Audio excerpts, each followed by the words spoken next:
Greetings and salutations, travelers. Welcome back to the Inn of Planar Crossroads, and as always, welcome back to our Around the Hearth discussions.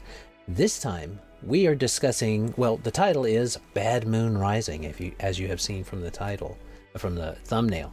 So, hopefully, we'll be able to, as we've been doing through this year, starting in March, make up some world building stuff this time, followed by some adventure hooks, then some characters, and then some item specific things, some loot style stuff in the series of chats that we're doing.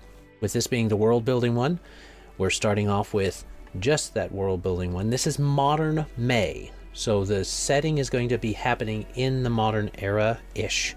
So that's a wide range for us. It's about a little under 100, well, a little over 100 years from here backwards, or a little forwards, depending on how you want to do it. We will probably end up somewhere kind of either today, maybe a little backward, maybe a little forward, depending on the date and how we play with things, but that's a little bit spoilery. First, let's go ahead and do Dan's introductions and announcements before we get into the chats. The actual chat itself. So I'll go first like normal, then we'll do Dan and Skrat this time, and then maybe we'll mix it up next time. But I am Adam L. Spain with the Inn of Planar Crossroads. You can check us out at innofplanarcrossroads.com or theiopc.com. Either one of those should work. You can see it right here on the screen, and we have links to all of our different social medias and stuff like that. Well, most of our social medias and stuff like that. We will probably shift those up a little bit in the design of the web page eventually because of what we're doing this year. And I will confess, and hopefully you can forgive me, I have not been getting these out as fast as I wanted to.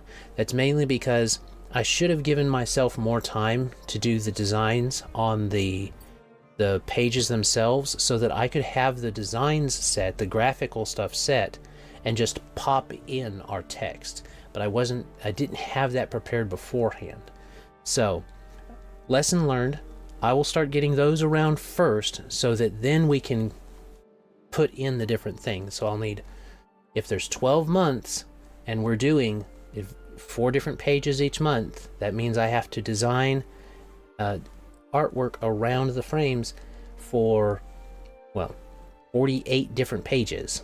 So they're not super complicated, hopefully, but because they're not meant to detract from the information or flavor too heavily your game, they're meant to be able to easily slot into your campaigns and games.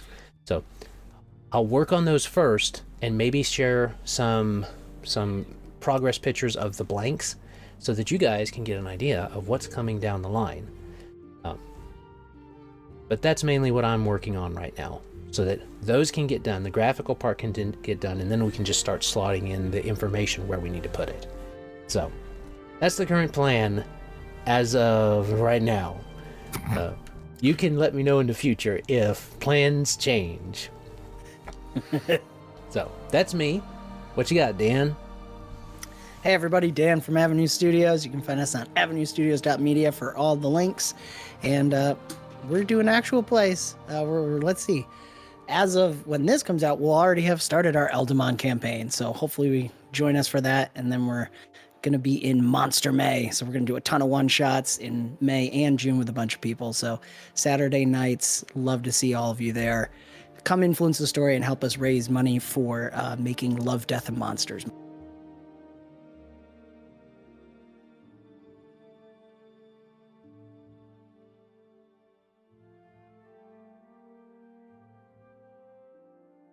Where'd that go? Darn it. Did you hear me? No. After you you said said, Love, Death, and Monsters, I thought it was just me, so I was about to start messing with my sound stuff. Oh, that's weird. It like auto-muted me. Oh, God, your computer is done with your stuff, Dan. It is tired of you. says you're out of time. Move on. Move on. Skrat's turn to talk. That was it. Love, Death, and Monsters. Hope to have it on Drive-Thru RPG. And you're starting your Eldemon campaign, you said. Yep. Starting that. That'll start April 24th, so we'll already be in the beginnings of it when this comes out. So, yep. That'll What day be is that fun. on? That'll be Thursday nights. Thursdays. Okay. Yeah. Nice. And that's it. Well, I'll have, if my computer... I'll be good, computer. Well, It's it's like AI, mine if they want froze me. earlier while Adam was doing his introduction. So we'll see what happens on my turn. It's the modern fantasy. It's already infecting. Well, anyway, I am Skrat from A Squirrel Plays. I am over on YouTube and making videos, doing a lot of TTRPG reviews lately. Not my normal thing. Normally they slip in slowly, but that's been most of the year so far. Normally I like to explore the story side of things, characters and world building. Would like to do more world building with such and such spell to see how much it would affect the world. Somebody in a comment suggested introducing the replicator from Star Trek to us as society. I was like, Oh, so prestidigitation for food. Oh, okay. yeah. Yes. So that could be a fun one. I want to do that. So. But Good that's all I in got. sci-fi. Yeah. Could be fun. Yeah, Goodberry. That's a good one. I did do a Goodberry video. That was Oh, that's fun. right. I forgot Yeah, about that. that was an early one. That's when I was still just fuming and foaming at the mouth about D&D. As opposed to what he is now with his April. That was just like, Fools. whatever. Just- I don't play it. You can go play it if you want. There it is. Well, that's Skrat from A Squirrel Plays. That's Dan from Avenue Studios, avenuestudios.media. If you want to check theirs out. And then, that means we're done with Dan's introductions and announcements. So, let's pop over to Levi's Shoutout. This time, we are shouting out Grimwood Games. We've done this person before, but it was way back. So, we're coming back to Grimwood Games because he's been on Dan's channel some. I believe we had him. Yeah, some. Quite a bit. So he's been on there, both running and playing. So there we go. And he currently is at 109 subscribers. That's mainly because he's been focusing more on the Twitch side, I think, of his outreach. So Yeah, that and his game he's focusing on. right. So he's got his stuff here, and you can check him out at Grimwood Games. He's only at 109, so we may as well try to get him up to 1,000, like 10 times it, just because. Let's go. Because you probably would be interested in his content. He is making he does have his systems set out and settings set out that he's using. Just started working with the Plaguebound one in the live plays that he does, which is mainly where he focuses. So you can listen to it like a podcast if you want. But also, there have been the plays of the games that we've been in with him before, which is what spurred us onto this with his Ironbound campaign, I believe it is. That campaign setting, as well as setting a system to work with it. And that's a modern fantasy, which is what we're in this time. So spoilers for this time, we're doing modern fantasy with Bad Moon Rising as that fantastical portion of it. So check him out. It's at 109, like I said. Let's get him up to 1,000 if we can. And unless you guys have something to add for Grimwood? He's pretty cool, I guess. Yeah, he's going to be running a lot of nuts games, but that's neither here nor there. You guys keep clamoring for Redwall over there at Avenue Studios, so at some point, Mouse Ritter. it Oh, would yeah, we be should do good. It would be like the perfect system. But before we get into talking about systems and stuff, we do actually have to transition to our next segment. So we're done with Dan's introductions and announcements. We're done with Levi's Shoutout. It is time, dear viewers, to grab your preferred beverage and join us around the hearth. Hopefully, not having to warm yourselves by the fire, since it's spring now. You should be plenty warm. Oh, anyway, Those New York. dang Yankees. Dang Yankees. Grab your preferred beverage, hot or otherwise, and join us around the hearth in Councils of Kane as we discuss Bad Moon Rising. Skål. Skål. Oh man, I'm in the south and I got down to like 30 a couple days ago. Brr. And then We're shot getting up to snow. 90. Yeah, that's what about Yeah. today's Skrat. It was cold for like one night, and then we're back up. We're a friend of mine is calling it menopausal weather up here. Yeah. Getting Earth a is- hot flash and that's bitter. Earth is just having its menopausal phase. Is that what we're saying Yes. here? It does Yeah, I say, guess you that know, works. the Bible says we're living in the end times, right? So, I mean, Earth's got to go through her menopause before the whole thing, you know? That's so good. Hot flashes with the solar flares right now. So yeah, Yeah. That's right. All so right. funny. Well, that does a menopausal Earth. I don't think is going to factor into our discussion. Hey, it could, because I never decided what, the problem brewing was, so. It's a menopausal Earth. I thought we were going for modern fantasy, not modern absurdist fantasy. I'm not My saying wife no. always says it has to do with the moon all the time. I So say all this magic use in the world, it made things happen. All right. So let's try and focus ourselves in then. We're going to be focusing on world building this time, and we're using Bad Moon Rising, if you couldn't have guessed, by CCR as a little bit of a springboard to work off of this. Now, complete transparency with you viewers, we didn't actually decide to use Bad Moon Rising until right before we... don't look behind the curtain. But we're using it because we already had an idea from Skrat to go and work on. His suggestion was to do the modern fantasy. And so we're going to plan to do that while using the Bad Moon Rising to give us a little bit of inspirations here and there for it.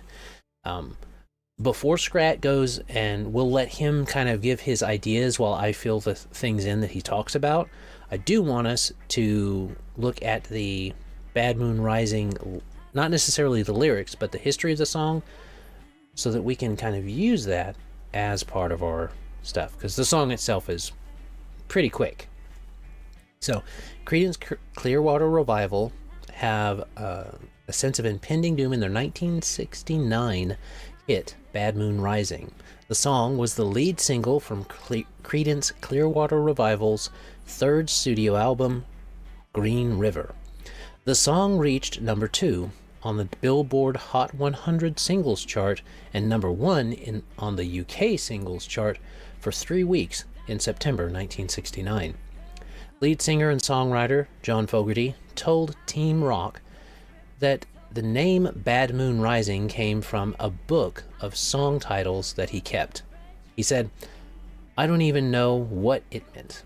I just liked how the words sounded." The lyrics were inspired by a 1941 black and white film Fogerty had watched called The Devil and Daniel Webster. He said, "The scene I liked is where there's a devastating hurricane. Furniture, trees, houses, everything's blowing around. That story and that look really stuck in my mind, and they were the germ for the song." Fogerty allegedly wrote the song the same day Richard Nixon was elected president. He denies the song has political subtext. However, the song still became an anthem both for troops in Vietnam and anti-war protesters across the country. Fogerty acknowledges the song's political undercurrent. Quote, "The song was a metaphor. I wasn't just writing about the weather. The times seemed to be in turmoil. Martin Luther King and Robert F. Kennedy had been assassinated. I knew it was a tumultuous time." And so that's the entry that we see on Genius, which is the lyric one we're using. And some of that could probably come in. Maybe we'll get some timing for our stuff here with that. But before we do that, lay it on us, Skrat. What do I need to be entering in this world-building thing? Well, things, I'm sure. Good. My idea. A little stuff. My idea was the first moon landing. We went up there. The world knows about it like we know about it now. But what really happened in this setting was they found something. Now, I left that open to y'all. Whether it's... because it could go a few different ways. Whether it was a piece of technology from a society before, some kind of artifact, or something organic, whatever the case may be. They bring that back. And they, of course, keep it under wraps. They're studying it. And as they're studying it over the years, magic starts to come out of the people that are studying it. And then it kind of spreads out to other people, and it starts getting out. And you fast forward enough years, and they're just like, all right, we cannot contain this. We cannot keep it a secret. They tell the public magic becomes part of life. And then the more it spreads, the more it's accepted, the more it gets ingrained into the world. And then obviously that will affect how technology is developed. Would be interesting to see what y'all come up with that. You know, what cell phones be different? What computers be different? You know, what new devices would we have fueled by magic, or what devices wouldn't we have because we have magic? Things like that. It becomes a common way of life, and I don't know if I need to get into it now or if it's for the next episode, but the issue is that this magic, as more people are using it, is feeding something. There's a monster brewing, or maybe, you know, it's making the world go through menopause like we talked about. I don't know. But I was thinking of a monster that's like just kind of brewing underneath, getting bigger and bigger and bigger and stronger. And maybe it starts, and that's what we can get in more in the adventure hook part. Like maybe it starts going out and finding certain people, magic users, or things people have built. I had something else I was going to say. What was it? Yeah, I'd also thought maybe there was a society, a people on the moon, and this same creature devastated it, like just completely wiped it out. And that's why, you know, the moon is gray, because it's just nothing but dust or something. But just completely wiped it out, and that what they brought back was just a piece of what was left, but it still had that stuff on it. So we're going through the same cycle that the moon people did. Okie dokie. But for the setting, I like it. Today's I have thoughts on the monster time. for sure. Yeah, today's time with like 40 years worth of magic ingrained into it. Right. So, yeah, I think world building wise, the biggest question becomes what was it they found? Because I think that would determine the path we kind of take. you could also say after they found it, brought it back, and studied it for a few years, they were like, we got to go back and get more. So there was some more moon expeditions that the world didn't know about. Right. And it would be... There's Maybe additional... Go ahead. Maybe they did some digging on the moon, you know, got deeper and found more stuff. They dug too greedily and too deep. Yeah. Yeah, it could have been a subsequent trip back that brought it back. Yeah, instead that's of just the first one. Right. I like the idea that that kind of affects how the space race looked in this alt history too. Mm-hmm. Because it's more They about were all going in to on it find the together. stuff. Right. All the Cold War stuff is all around this moon stuff actually. And that's why there's all the lunar landings, myth things at the time. Like, is it real? That's kind of fun. Yeah. So, yeah, man. Because it could be a power source. All of your options make plenty of sense. Well, You could have the original video when he's walking on the moon. It cuts off. The one we saw, it cuts off early, but the real one, it just pans over a little bit. You know, there's all these alien structures and everything. Yes! Just right out of shot. Dude. Yes. oh, if you were skilled enough with your your desired editing or anything like that, all you really have to do is go to the beach, put your phone in an waterproof thing, and to simulate or in a pool would do it. Put some sand in a container in the pool, and then have like a glove to simulate the astronaut glove, and have him go like this as it's pointed down, as your phone's pointed down to see, and it simulates that low gravity, and you have something under there that he uncovers by That's cool. turn it black and white. Yeah, Intro. that's good. There you go. Add a little grain. Okay, I had a lot of grain. Yeah.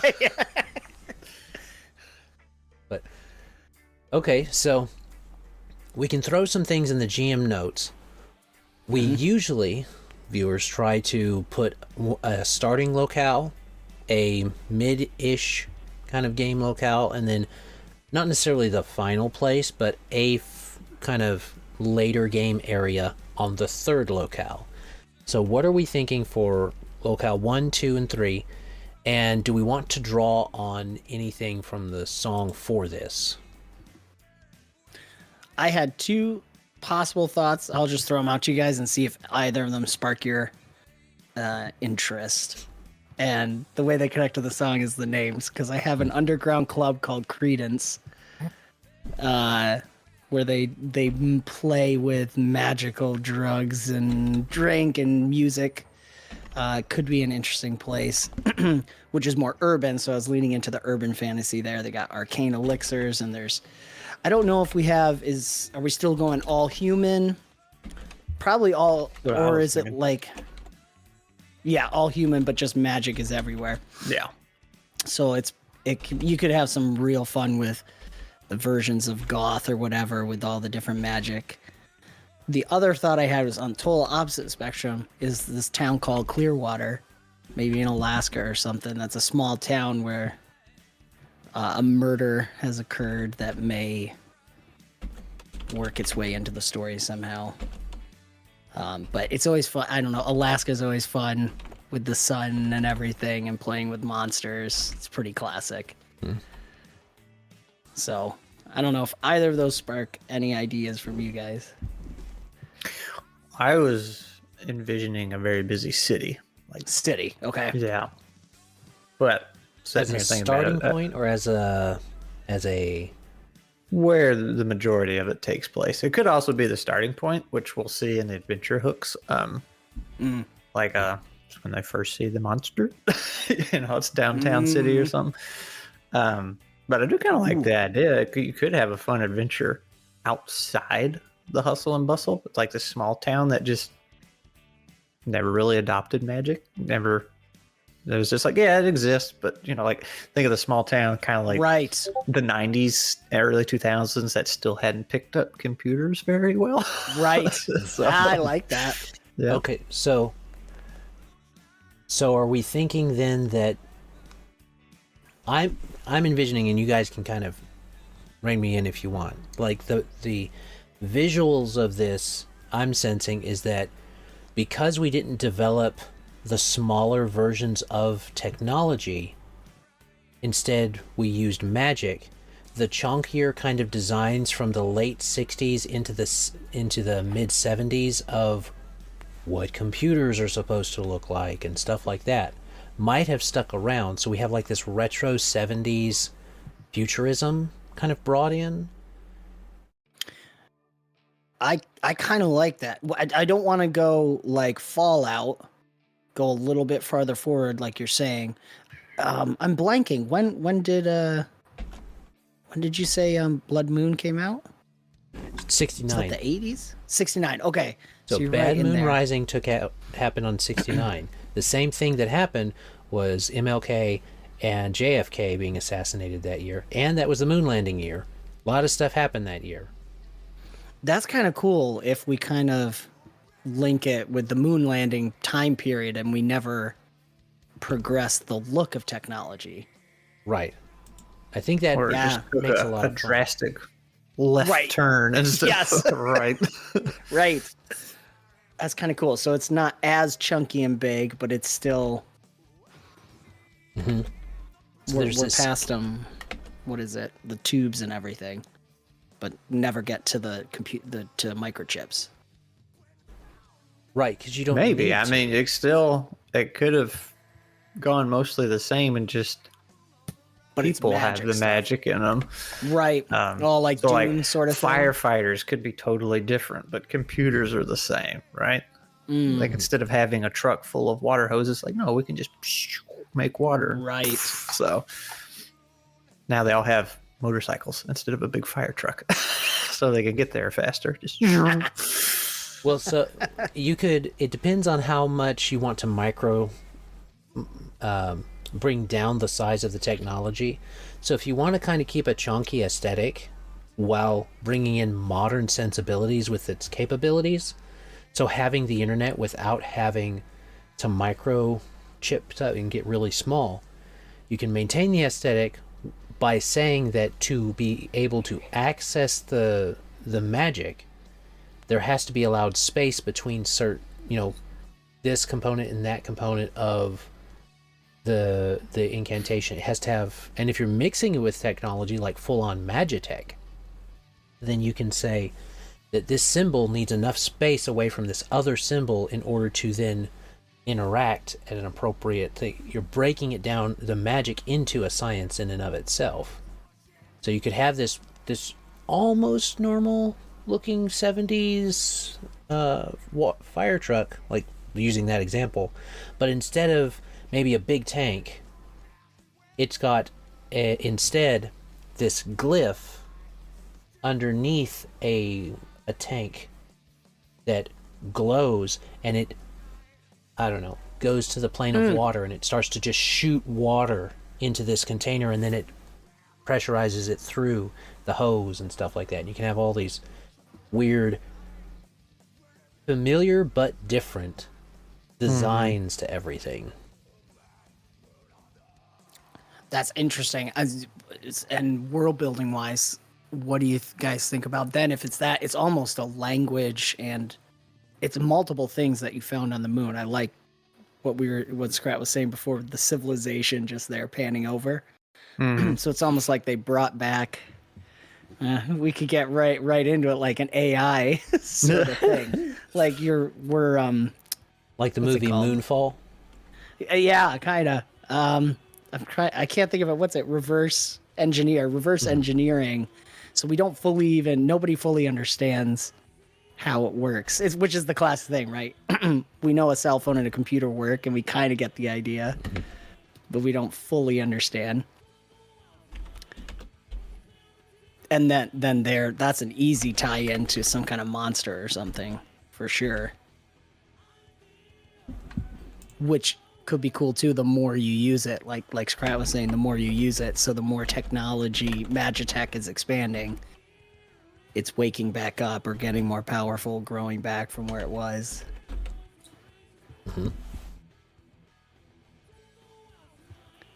So that's cool. So for a location then, if you guys like, I think it's always fun to have an underground club in urban fantasy. It's just so classic.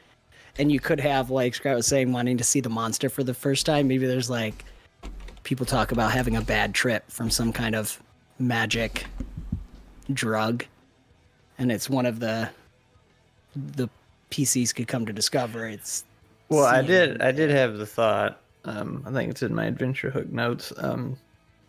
As the magic, because the way I had originally thought of this, it was just magic just starts waking up in people, not so much the techie stuff like we're talking about. But either way, it's fine. both. But the more they use that magic, the more it feeds this monster. People start having nightmares, and very vivid.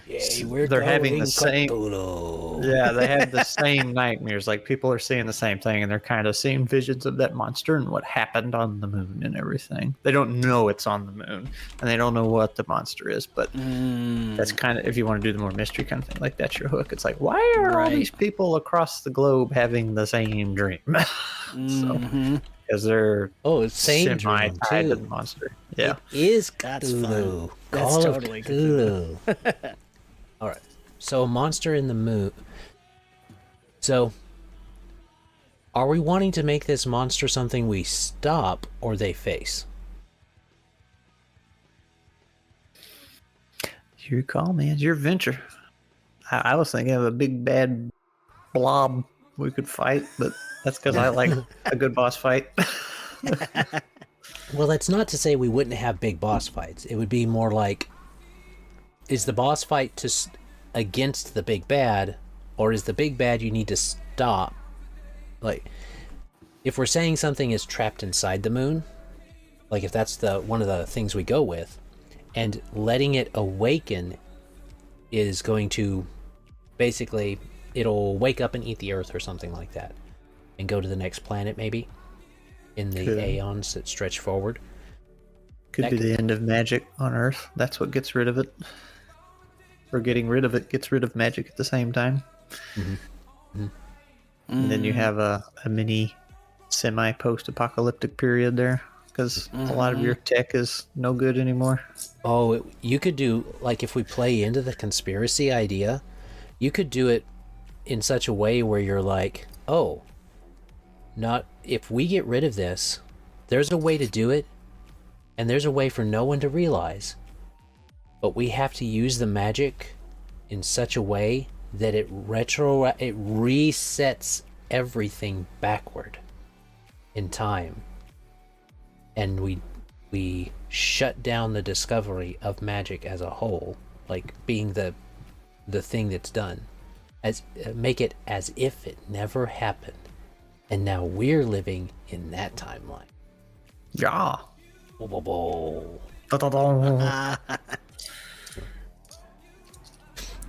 Oh, I was supposed to have magical powers. That's Skrat's problem. He was supposed to have magical powers by now. He's like, where's my magical powers? I was supposed to be a shapeshifter. Turn into a squirrel. Well, you've already kind of done that, so you're okay. With the technology I have. So only certain people, are we thinking, have magic, or is it something that with enough exposure anybody awakens to magic? So in my mind, when I was doing this, it was broad. You know, obviously people would have it to various degrees, but in a game setting you could have more fun with that, and that's where your different classes and maybe almost species come in. Even though everybody's human, that's their degrees of magic capabilities. Like the elementalist, he can summon and harness all the elements, and then you got like this defender type that can like harden his skin and do weird things like that. But just narratively, all I was thinking was whatever the limits of your magic are, that was kind of across the board. People just got various degrees of it. Like if fire, being able to put fire in your hand was a thing, everybody would be able to do it. But like maybe somebody can only make a tiny little candle flame, where somebody could make a huge burn down the house kind of flame. Mm-hmm. So, but I think it would be, in game sense, more fun to have it more nuanced, I think is the word, than that. So people, your choices would feel more special. You get that character customization you want. Of course, then you're kind of making your own system, I guess, and that's not really what we're doing. But if you got a system that this would easily fit into, that's how you could justify your classes, abilities, or if you're playing Easy D6, your inclinations, I think they're called. I don't see it being too much problem to just flavor it. You know, rather than study, it's just innate. Everybody's a sorcerer. Yeah. So and obviously, you know, those that practice it get better at it, right? Right, sure. Oh, so it's kind of like one of those things where firefighters, using the firefighter example again, firefighters are not necessarily just normal people using the technology, but they're also they're awakened to magic and then trained to be firefighters is the idea. And that training to be firefighters is partially what feeds into the awakening of their magic, and so on. Is kind of, I like that. So there's a circular nature to it. You have both innate and technological feeding into each other to further awaken, which feeds into the theme of the spiral of awakening the beast in the moon. Fun back things where people are arguing, is it nature or nurture all the time on how it exactly works. And you don't have to answer those questions. You just let people decide. All right. So we've got Credence. That's an underground club. Underground Magia something. What do we want to call that? Magia. Magibooze. Magibooze? I don't know. It's something. Magic Lab. We'll just call it for now. That is a placeholder name for sure. Magic Club. Where do we want to put this? Are we going all over the world, or are we keeping this kind of close? If we're going with like CCR theming, we could do something close to the bayous, like Baton Rouge or New Orleans. You know, could do that. Mm-hmm. Even New Orleans is already pretty weird. It'd be easy to fit into. Right? Nolans, all right. New Orleans, if you're gonna not be. We were just there, what, November, I think? Check out any magic clubs. No, there were clubs, but... We can say an underground magic club in New Orleans, near what was once the French Quarter, maybe? Sure. That's fun. That's a classic. A lot of people would know. The magic gets weirder the farther down Bourbon Street you go. That is true. That's true now. I know, that's the point. It just depends on what you're calling magic. Yeah. Oh, it would be really interesting too. If this is an underground club, are they like, because Interview with a Vampire is set around, at least certain parts of it are set around New Orleans and in the South. So are you having people who fully are enveloping into that, and through magic being goth isn't just about looking vampiric, it's about the idea of doing those things, right? And you would have on the converse side of that, churches develop where you would not only strive to act angelic, but you would use magic to modify yourself to look more angelic, to get be more angelic. Yeah. Mm-hmm. So that would allow, if you have ancestries in your game, or races or or things like that, you could mix that in there without breaking the only humans thing. You might not get all the stuff though, because there's some things in there, unless you want to handicap yourself in the real world, that would be very problematic. So just a teenager with fire magic, just constantly setting his hair on fire. It's not a phase, Mom. Yeah. No, he's saying it like, it's not a phase, Mom. And she's like, great, Jimmy. Now you've burnt down another house. Do you know how much it costs to have magic construction restructure the house every time this happens? Mom gets really good with water magic. She douses him. She's literally dousing his fire. Yeah. Oh, that's funny. So, okay. So that's an underground magic club in New Orleans near what was once the French Quarter. Is this going to be the headquarters area then? That seems pretty safe for us. Headquarters in what regard? Like for the main for focus? the players. Gotcha. Like a home base. Could be a cool spot, yeah. Mm-hmm.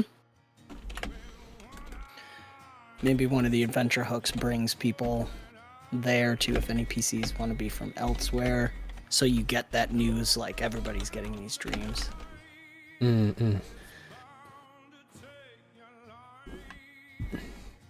That would be interesting too, to incorporate like hoodoo voodoo type of theming into it. You could do that.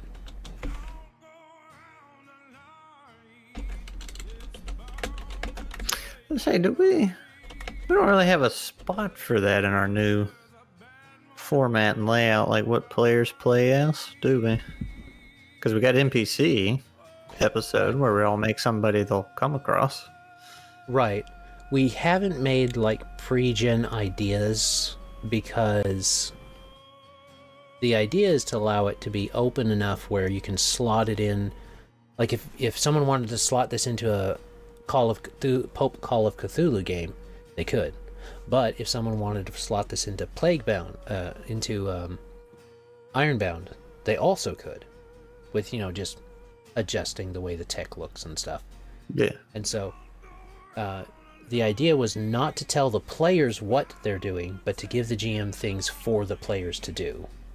That makes sense. Yeah, that's better, because like in this one, they could be the FBI or whatever the magic equivalent is investigating, or it could be some rogues checking things out. You could be news reporters, journalists trying to figure out the secrets and all that. Yeah, all right, that makes sense. Justin character in there. That makes sense. It's almost like we thought about it beforehand before jumping into this.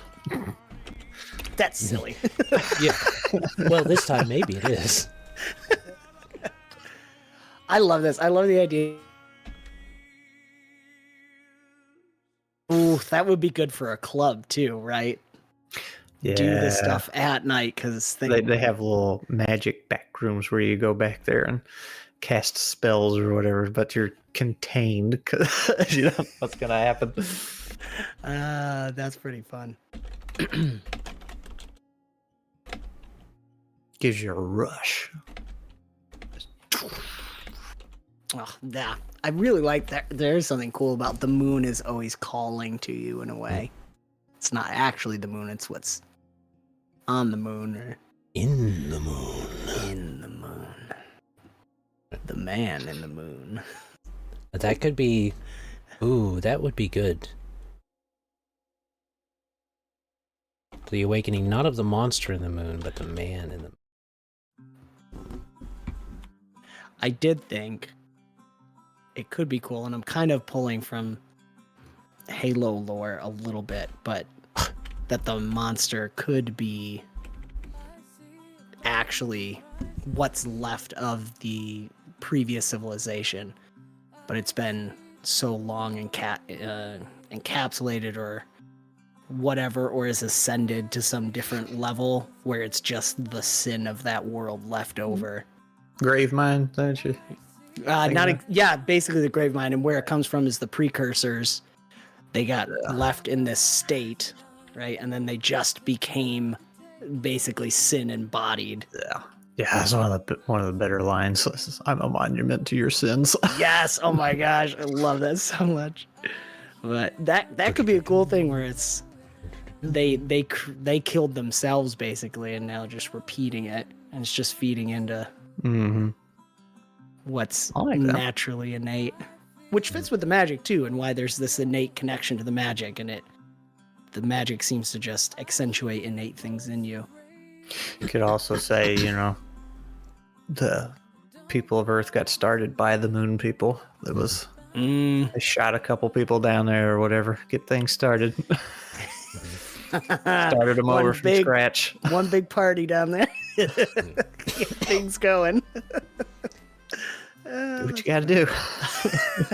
That could be a fun discovery to save towards the end when you realize it was just humans. Like, you're thinking it's some kind of alien being or something. Yeah. So you go to the moon, you dig, or the last level of the game, right? You get to the moon and you find this huge excavation site where, America or whoever came up here and did all this digging. You're going down, blah, blah, blah, and you find an old ancient entry, and that just explains everything bad that happened. And you get to the end, they said, we're starting over.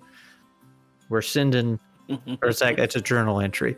And it said, us two have volunteered to restart the human race. Signed, Bunga and Bunga. You gotta be giving them 4, right? You gotta have 2 pairs, right? Unga, wunga, unga. Unga bunga. Keep that gene pool a little more flexible. That's I always love something like that. Would be a great little twist at the end.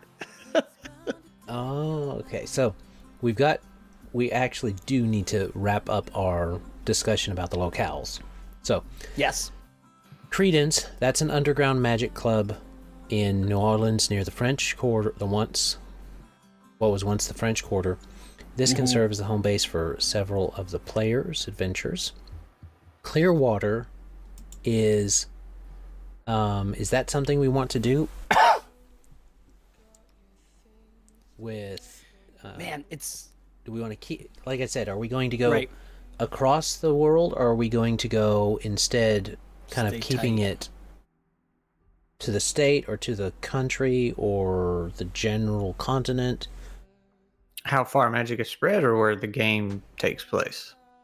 Probably just where the the game, game, really. where the adventure kind of idea takes place, because the game can take place everywhere, because magic, it does not matter how tight your lips are. If magic is discovered, people gonna find it out. Yeah. Yeah. because anything that falls into an adversary's hands, because of the nature of magic in this setting, it will awaken magic in them. So even using magic against somebody will start to awaken their own innate abilities, is what we're kind of feeding into. So this can't be contained. Oof. That would make the Cold War really interesting. Right? And it probably got much closer to turning into a hot war, I would think. Well, there may be a moon base up there for, like, that may be like, you might have a moon base up there for diplomatic purposes. That's where the diplomacy happens, or Earth, maybe, or something like that. Instead of New York being the United Nations, you've got a space up there that's supposed to be neutral territory. Right. I don't know Which that we probably- want that to be Locale 3 or not. I know, it's like, you're probably going to inevitably want to go there, depending on how long if you're doing a long campaign, you're probably going to want to end up on the moon eventually. I'm sure that's what the players are going to eventually want to do. So, we might call that Clearwater then. Ooh. I Yeah. like that. Yeah. Because that will sound good in every language, pretty much. So, like, if you do want to flavor it up a little bit and have, like, even if you wanted to set this and change some of the locales to make it fit into Russia for the Cold War stuff, or China or something like that, it could. But you make a lot of work for yourself if you try to change history too much.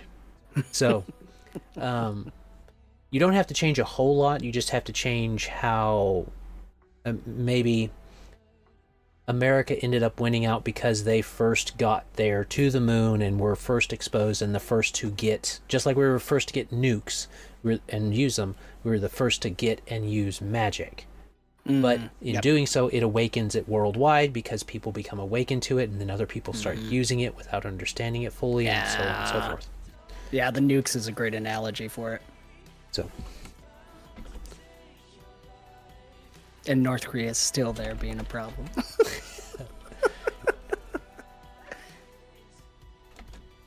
The moon. So, oh my gosh, there's so many options.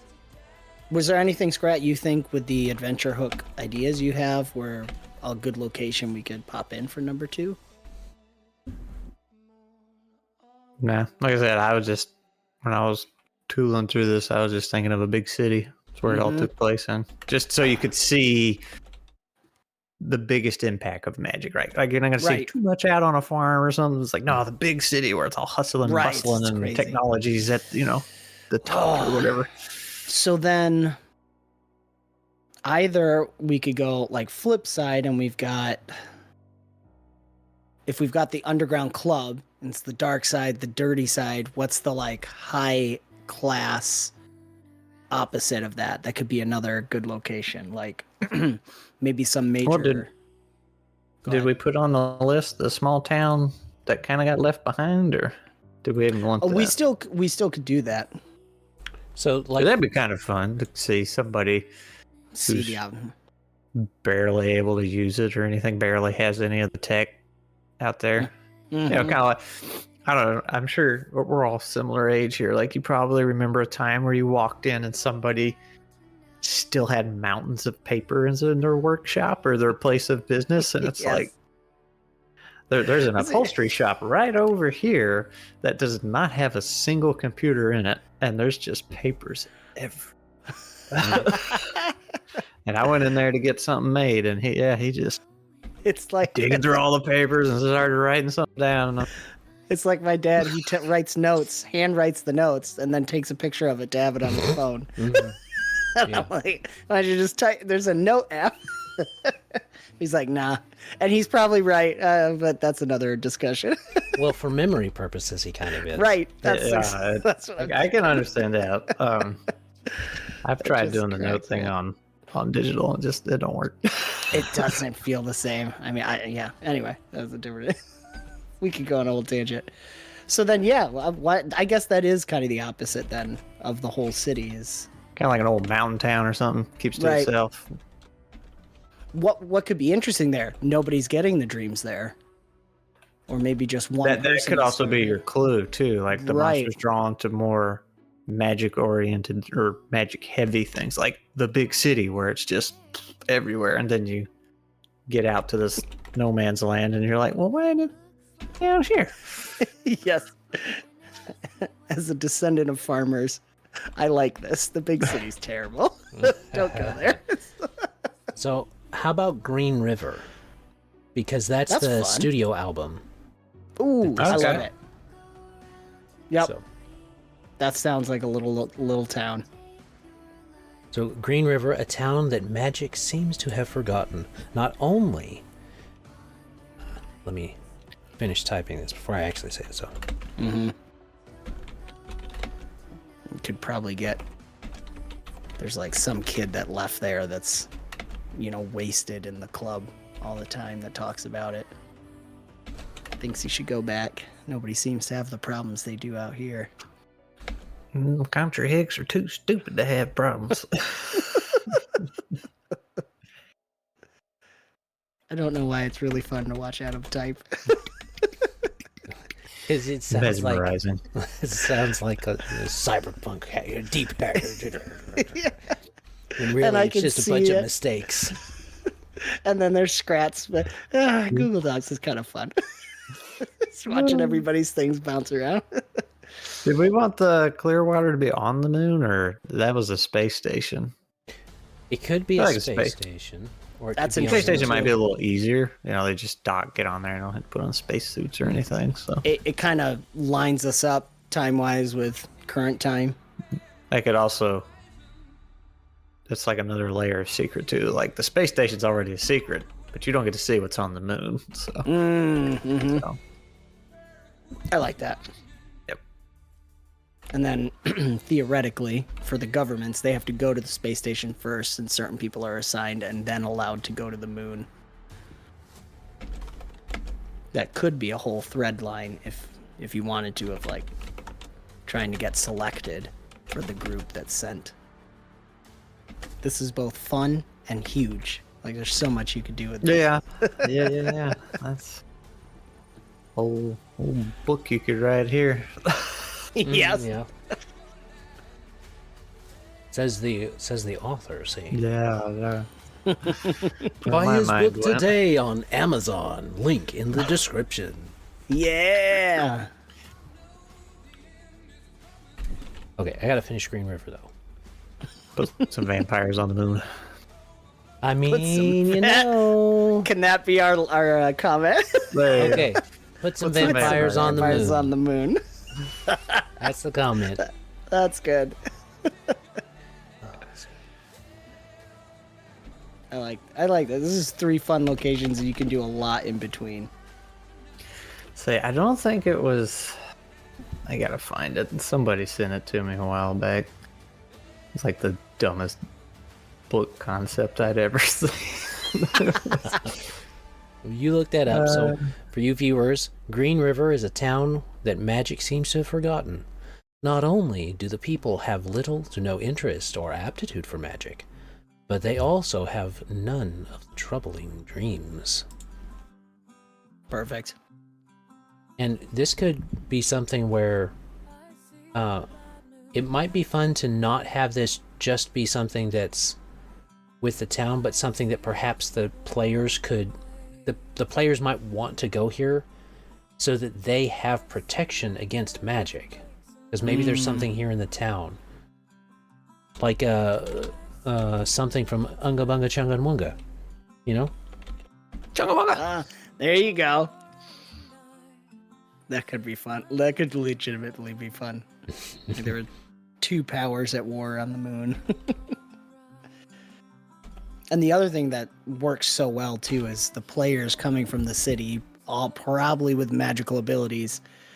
The townsfolk actually have a reason to shun you. Like, I don't think we want you here. Weird stuff happens when magic people come here, and we don't like it.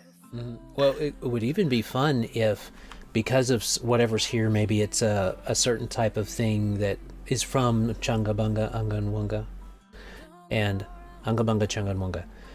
Because they brought it from the moon, like this was a defensive system, but it was only scalable to individuals or something like that, or maybe to the size of a town and not the full moon and not the full Earth. You just can't scale it up. So that might be an option. This anti-magic stuff. Right. And it might, you could do like, it works through paradoxes, where it works through time paradoxes, where it basically just shifts you away from, it shifts you out of sync with the magic. You could do like a time paradox thing there. That would foreshadow the way to actually, quote, fix the timeline and prevent this evil from happening. And you're basically locking the evil inside the moon into its own time loop, and that's how that's how it imprisons it. So at some point, if someone was able to get inside that time loop in the future, they might be able to get it out. But that's for sci-fi, I guess. Leaving it up to the PCs, do they actually want to do that at the end? That's right. Or is it? Or do you want to serve the man in the moon? But it would be cool if like they got to the man in the moon and it's not real. It's called like Man in the Moon, but it's really just, it up front kind of looks that way until you look at it fully. Like when you look at the moon and it's just this mass of monstrous teeth, tentacles, Shoggoth style thing. Yes. I love it. You can that play is with the stuff sins for of the fun. past, Yeah. Right. They wanted to live forever, and they got their wish. They got Sort their of thing. wish. Just not the way they wanted. I can't find it. I'm scrolling, but it's lost. Well, we need to go ahead and shift over to our next chat for sure, because we are at the hour mark. I'll cut some out. You guys won't have an hour, but I'll cut some out because of the typing and all that type of stuff. So I found it. Lesbian necromancers explore a haunted Gothic palace in space. So that is the tagline on the front of the book. That's the tagline on the front of the book. So yes. When are they making the movie of that? Is the next question people are going to ask. 100% what I use was like, movie with a big set of air quotes there. The cover is great. Well, let's keep this family friendly as we move into Skrat's final question, I guess. We'll do a quick question this time, since we're so... let's see. Let's try... Sorry. Keep it together. I thought they already did that in The Acolyte. Saw how Fair well enough. that worked. Fair enough. So let's see. What is one way that magic would have in this world we have just made completely replaced a real world piece of technology? or system that we use today. So like, kind of talked about that with the firefighter thing. But you got another one? That's my answer, is the firefighter one. I came up with that. So I claim that. I think we would have got, like, communications would have been like that. We wouldn't have waited until like 2000s to get functioning smartphones. We would have had smartphones much faster. We're talking like 90s or late 80s if magic was involved, because you can bend or break physical laws with magic. That's why it's magic. So you wouldn't need batteries. You would just be tapping into some other type of thing. You wouldn't need a lot of this other stuff. Now it would probably it might look like 1970s tech or 1980s tech, but when it functioned, it behaved like a smartphone or this or that. I would say possibly, depending on how far you go into like teleportation stuff. It's trucking, the trucking industry. That would look shipping totally industry? different. Yeah, shipping. Like it could transform that depending on how much you lean into it, or maybe rather than, like, I'm thinking truckers, and now it's certain people who are just innately able to either carry insane loads or be able to use teleportation magic. You know, that was a fun rabbit hole to go down in the video I did about world building with teleport. Like what that would do to the shipping industry alone. Revolutionizes things. If you still want truckers in your game that are playing CCR on their radio while the players are hitchhiking with them, yes. you could have it where maybe they carry a bunch of stuff inside. It's basically like a bag of holding inside their truck, and instead of driving, when they're driving an 18-wheeler, they're carrying like stores inside of them or something like that, instead of just the 18-wheeler. It depends on how much magic you want to push in there. Right. Big old beer belly wizard. Come on, boy. The classic wizard look is the truck drivers. I love that. Now Skrat wants to make a wizard trucker. Kinda. See? I know my audience. All right. Yep. Okay. Communication and shipping, like the most important things in the world. Yeah. Did you want to throw another one in there, Skrat, before we go into the outro? No.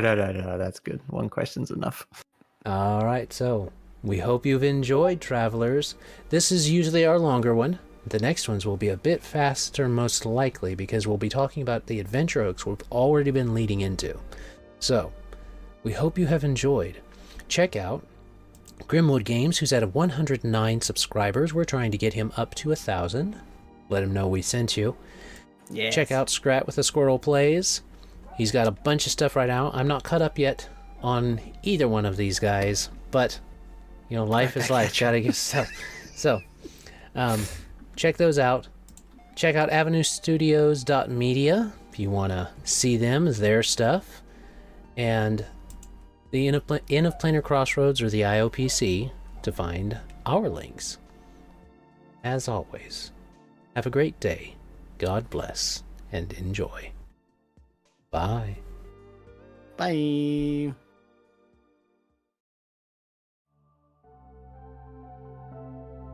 This content was made possible by travelers and viewers like you. Thank you.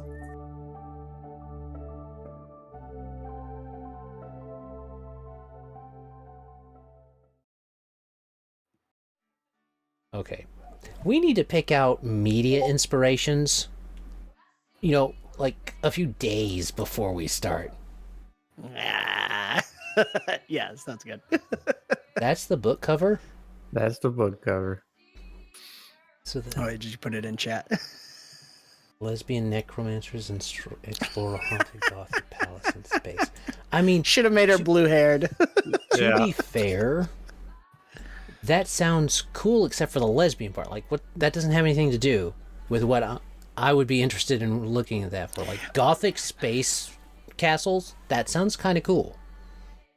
Yeah. So you know where the focus is. Yeah. Right, that's the thing. You're like, oh, okay. If they We're have not to- really worried about the Gothic palace. And I'm not just saying that, because I went and read a few Reddit threads about it, and they're like, yep, people are like, I like terrible books, but this was really bad. that is all it was. It's The a main porn character is book. awful. Blah, blah, blah. A lot of scissors.